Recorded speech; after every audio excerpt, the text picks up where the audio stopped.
What's going on, guys? It's your boy Ethan. Hope you're having a great day. We've got some progress to make up from the past few sessions. Haven't gone our way, but here we're outside the brook. I actually just saw this. This is kind of cool in the background. Anyways, we got some progress to make. We took a little bit of a dip into the negative in our 10K punt rebuild in the last few sessions, but we're hopping the T5 game. There's a must move, so we're playing four-handed. I think I'm gonna hop in there right now. Super short-handed, hopefully cycle our way into one of the main games that look a little bit better, but playing really short-handed in the first parts. Maybe we'll get some hands, maybe get some footage for you guys, but hopefully enjoy it. And yeah, that's all I got. Let's get into the hands. I was just watching your video earlier. Oh, thanks, man. Appreciate it. You want to be in it? Sure, yeah. What's going on? Who's my buddy? Aiden, what's going on? Rampage? Watch this guy. Thanks for watching the videos. Thanks for watching the videos. Sure. Let's start off hot at the brook here. We're playing 2-5, 1K max. We are playing four-handed here, and looking down at ace-3 offsuit in the small blind, there's a button open to 15. And, you know, the button player is pretty short. Seems like a stack of about $90-ish from my perspective, and we're out of position, ace-3 offsuits. I think we're in tournament mode given how short we are. This can be a 3-bet or a fold. Ace-3 offsuit seems a little too weak to fold to a button opening range, so feels like I might be ahead. Let's go for it. Playing like a tournament, I 3-bet to $60 to try to commit his stacks. The big blind folds, and the button ripped his whole stack in there, and to get a full count, it's $102 total. I guess we're not folding for only $40 more, but I certainly don't love the spot. We make the call, and let's go to a run out.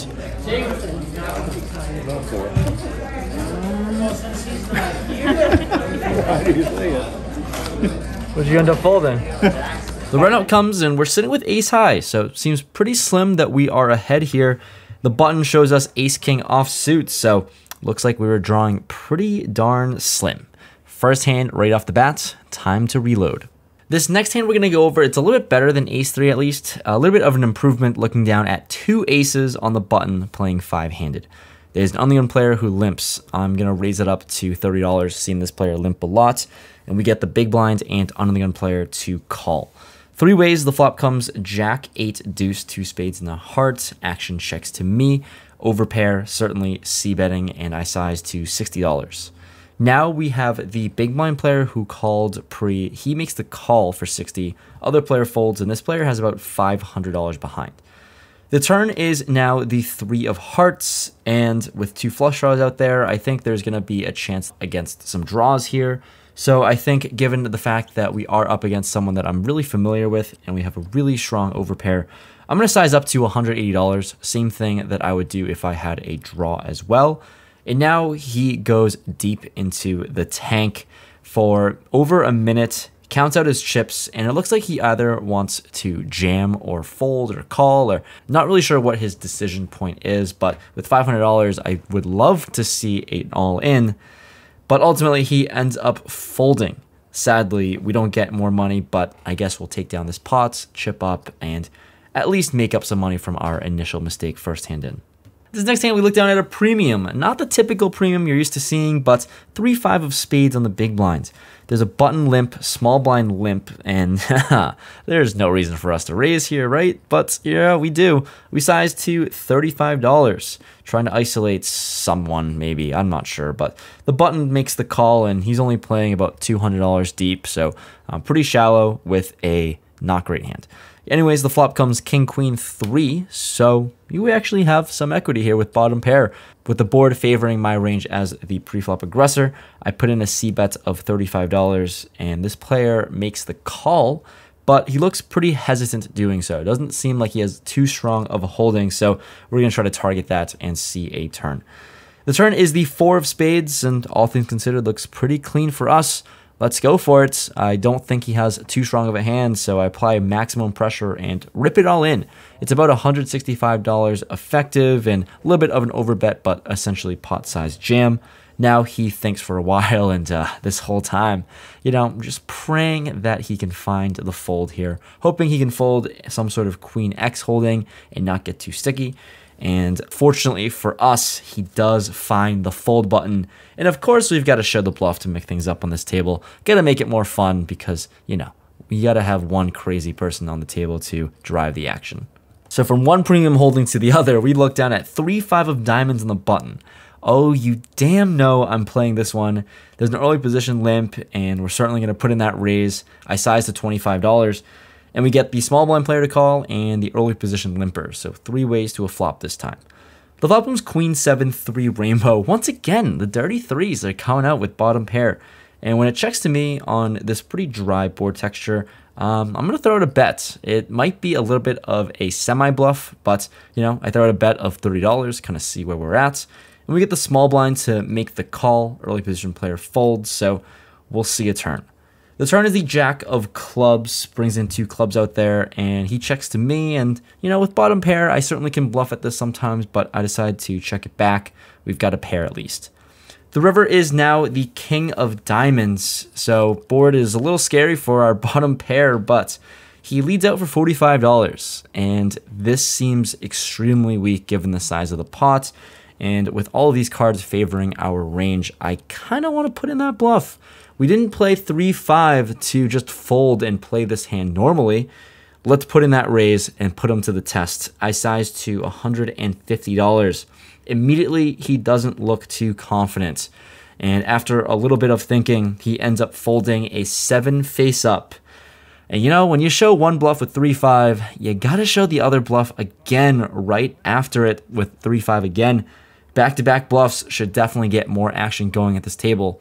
We'll find out. So unfortunately with our bluffs, we get moved to the main game, but here with King Jack of spades in the cutoff, there's an undergun open to $15. Now a hijack to my right, 3 bets to 50. Given the configuration, 4 betting doesn't seem amazing because it is a 3 bet over the undergun opener. But this hand seems a little too strong to fold, so I would definitely want to play it and in position as well. I make the call, undergun player calls 50. 3 ways the flop comes ace 3-5 rainbow.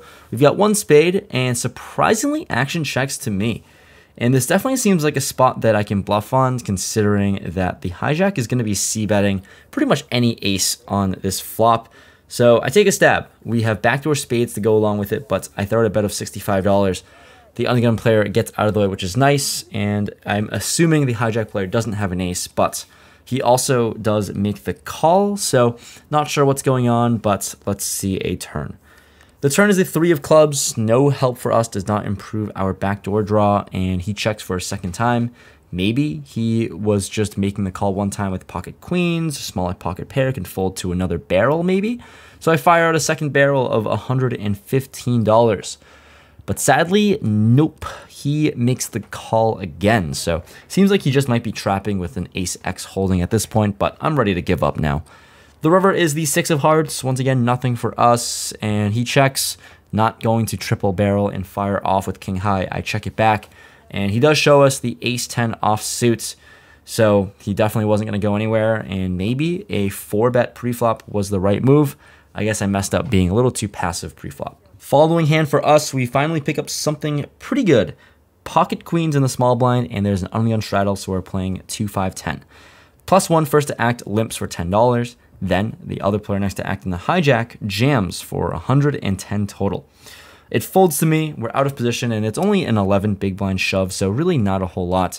Although we're out of position here, I definitely want to get one of the limpers in here as they have a lot more money behind, and 11 bigs is only 11 bigs.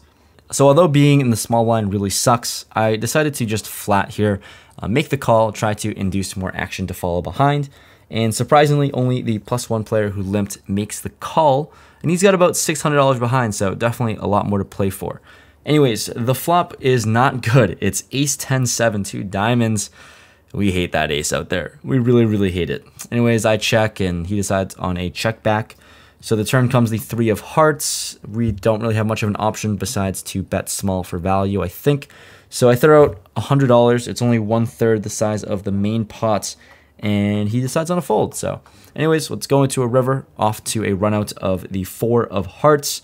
And of course, this player shows us ace king.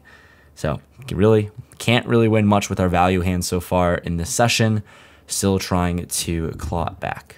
All right, so things haven't really gone our way, but hopefully things trend in the right direction with ace king offsuit on the gun. We're playing 5-handed, and I raise it up to $20. Only one player makes the call, and he's to my direct left. Heads up, the flop comes 8, 4, 5, 2 diamonds. Sitting with the ace of diamonds, I decided on a c-bet. We have 2 overs. We have pretty good equity against almost anything, besides a straight, obviously. But for $20, he makes the call.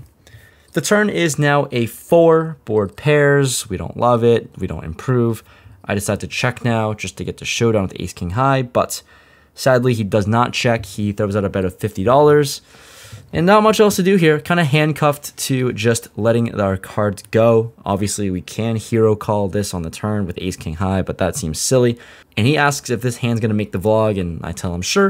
And he ends up showing us pocket queens. So, nice hand. We will definitely lose a little bit close to the minimum, considering how this hand was played pre-flop. So it's been a real string of losing hands after losing hands, and when we pick up pocket threes in the big blind, action folds to the button, he raises to $15, and looks like he has less than $200 in his stack.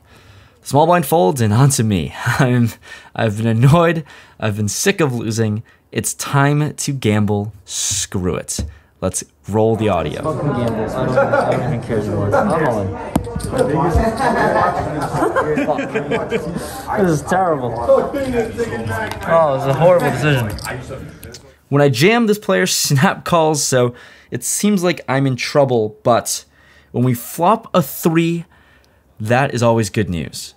I'm not 100% sure if we were ahead or not, but ultimately we at least take this pot down, finally win a pot after a long time. I want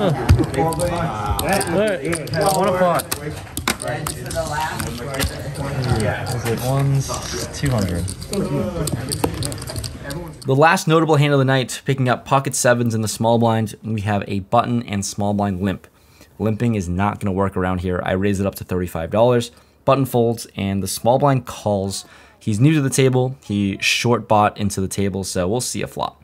The flop goes 9, 8, 6 rainbow. He checks to me, and on this board texture, I don't think we can get much value, although we have a pretty decent draw open-ended. I check it back. The river is a 4. He throws out a bet of $20. We're not going to go anywhere. Obviously, very easy call for us. Let's see a river. The river is now the ace of spades, so not really loving it, but he once again throws out another bet of $35. I don't know, man. It's a small bet. I kind of hate money, so whatever. I call it off, toss in 35 in there, and this player shows us the good old 3-4 offsuit. So I'm very surprised by my call, but I just tell him, hey, I hate money. So worth a shot bluffing with bottom pair for him. Just sad that he ran into a calling station. Wrapping up this session, it was a swingy one, a wild one, I guess. Somehow we found a way to crawl out of the hole that we were kind of in. So, I don't know. I guess we were in the game for 1,300, played for 3 hours, out of the game for 1,360.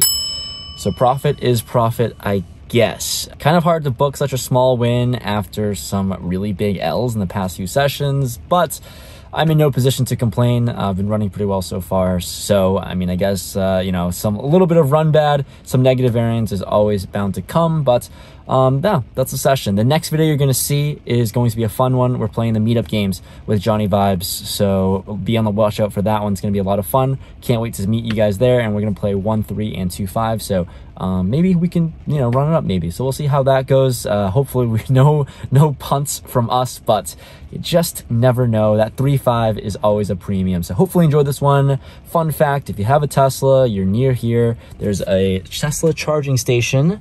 I'm not gonna go outside because it's raining, but the Tesla charging station outside the brook, so always like a little cool incentive to play here, charge the car. Driving from Boston to New Hampshire takes a while, but that's neither here nor there. Thank you so much for watching this video. As always, if you made it this far, you can smash that like button. The support is awesome that you guys keep watching these videos, and I'll see you guys next time. Peace.